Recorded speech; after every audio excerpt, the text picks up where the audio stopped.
Salut à toi, futur motion designer, c'est Alban, formateur en motion design, et aujourd'hui on se retrouve pour que je te dise comment vivre du motion design en 3 étapes. Alors ça va être 3 étapes vraiment globales en fait. Je vais pas te dire en détail ce qu'il faut faire parce que bien sûr il y a énormément de travail. On va voir tout ça dans cette vidéo, mais juste avant je voulais te demander si ma chaîne te plaît et surtout si tu as envie d'en apprendre toujours plus sur l'univers du motion design, de t'abonner juste en dessous en appuyant sur le bouton s'abonner et sans oublier d'activer la petite cloche pour être prévenu à chaque fois en premier que je publie une nouvelle vidéo. Je te mets aussi à ta disposition une formation offerte dans la description. Donc c'est une formation offerte sur le motion design où je te donne les 5 techniques pour faire du motion design comme un pro. Donc si tu mets en place ces 5 techniques dans tes vidéos, tes motion design, excuse-moi, tes vidéos en motion design seront beaucoup plus professionnelles que si tu ne mettais pas ces techniques en place tout simplement. Donc voilà, maintenant je vais te dire comment vivre du motion design très concrètement en 3 étapes. Tu vas avoir une première étape en fait qui va être vraiment indispensable.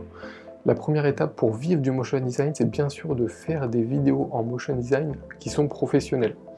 Si tu ne fais pas de vidéos en motion design professionnelles, si tes vidéos sont trop, on va dire, débutantes, si tu débutes en motion design et que tu cherches directement à vivre du motion design, ça va être très compliqué parce qu'en fait le motion design c'est un vrai métier et tu vends de la prestation à tes clients et la prestation à tes clients, il faut qu'elle soit nickel. Si la prestation que tu vends à tes clients est nulle, et je peux te dire qu'ils vont jamais venir te revoir et du coup ça va être très difficile.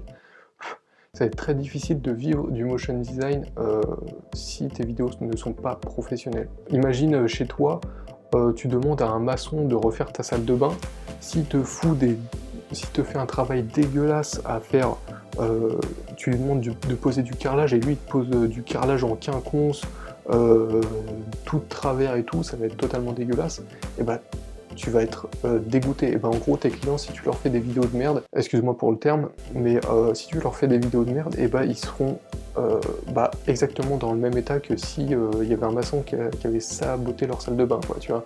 C'est un peu comme ça.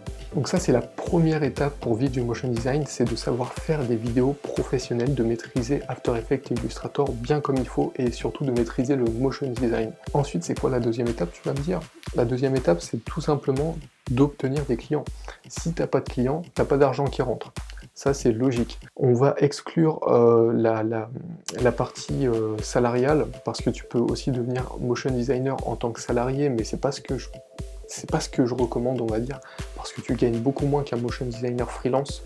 Moi par exemple, si j'étais salarié, je tournerais peut-être à maximum 2000 € par mois en travaillant 35 heures par semaine, et là actuellement en étant freelance, en travaillant 2 semaines à temps plein, tu fais le calcul, je suis à entre 350 et 450 € la journée. Donc si je travaille 20 jours ouvrés par mois à 400, ça fait du 8000 € par mois. Bon, j'ai pas encore fait de mois à 8000 €, mais j'ai déjà fait des mois à 6000 €. Et c'est pas compliqué en soi, vu que tu prends un gros taux horaire par jour. Si tes tarifs horaires sont assez élevés, tu peux vite monter à 10 000 € par mois. Bien sûr, la base, encore une fois, c'est de faire des vidéos qui satisferont, je ne sais pas si ça se dit, mais c'est de faire des vidéos qui vont satisfaire tes clients. Et si tes vidéos sont professionnelles et qu'elles satisfassent, c'est trop compliqué la langue française, excuse-moi, mais en gros, si tes vidéos sont professionnelles et que tes clients sont très satisfaits de tes vidéos, ils vont même te payer plus potentiellement parce que tu fais du travail de qualité. Et moi, c'est ce qui s'est passé avec moi. Bien sûr, la deuxième étape, on s'en écarte un peu, mais il faut que tu aies des clients, il faut que tu saches obtenir des clients. Donc il faut que tu fasses du démarchage, il faut que tu rencontres des personnes qui pourraient devenir tes clients potentiels. C'est assez complexe. C'est comme faire une vidéo en motion design professionnel. Excuse-moi, je check le temps. C'est comme faire une vidéo en motion design professionnel, c'est assez complexe. Obtenir des clients aussi, c'est un métier de commercial, entre guillemets. Il va falloir que tu vendes tes services à des entreprises, à des clients. Donc ça, pareil, c'est assez complexe. Et enfin, la troisième étape pour vivre du motion design en tant que freelance, c'est de fidéliser bien évidemment ses clients. Comme je te disais juste avant, si tu leur fais un boulot de merde, si tes vidéos en motion design sont nulles, tes clients, je peux te dire qu'ils vont pas du tout être fidélisés. Alors tu as plusieurs techniques pour fidéliser tes clients en fait. Tu vas avoir une technique qui est d'être gentil avec eux et tout, mais la base pour fidéliser un client, c'est de faire une prestation impeccable. Et moi, juste en faisant une prestation impeccable, sans leur faire des cadeaux au nouvel an, genre sans leur envoyer des boîtes de chocolat pour jouer les lèche-cul ou quoi, ça c'est une technique qui marche hein, aussi, mais juste en leur faisant du travail de qualité, à chaque fois ils reviennent vers moi. Parce que même s'ils vont voir ailleurs, et bah ils auront moins de chances de trouver quelqu'un à mon niveau que directement en me demandant à moi tout simplement. Donc c'est pour ça qu'à chaque fois mes clients reviennent vers moi et qu'ils sont totalement fidélisés à mes services. C'est pour ça aussi que je vis assez facilement du motion design aujourd'hui, c'est parce que j'ai réussi à fidéliser ces clients que j'ai obtenus.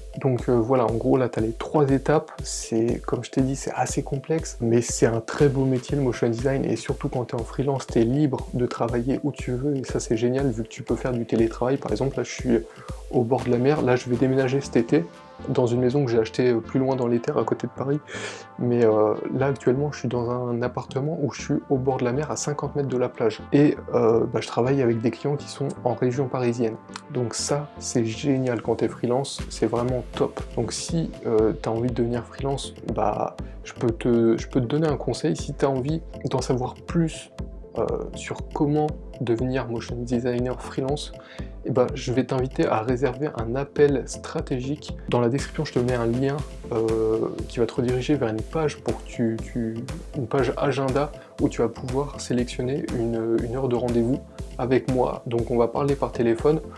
Je vais analyser d'abord ta situation actuelle, où tu en es, à quel point tu fais des vidéos professionnelles. Si tu débutes, tu auras un peu plus de travail et du coup, ce sera un peu plus long à mettre en place. Mais voilà, dans cet appel stratégique, en 45 minutes, on va vraiment voir chaque point qui va te permettre de devenir motion designer. N'hésite pas à aller réserver ça dans la description, c'est offert. Et on se retrouve du coup bientôt pour une prochaine vidéo.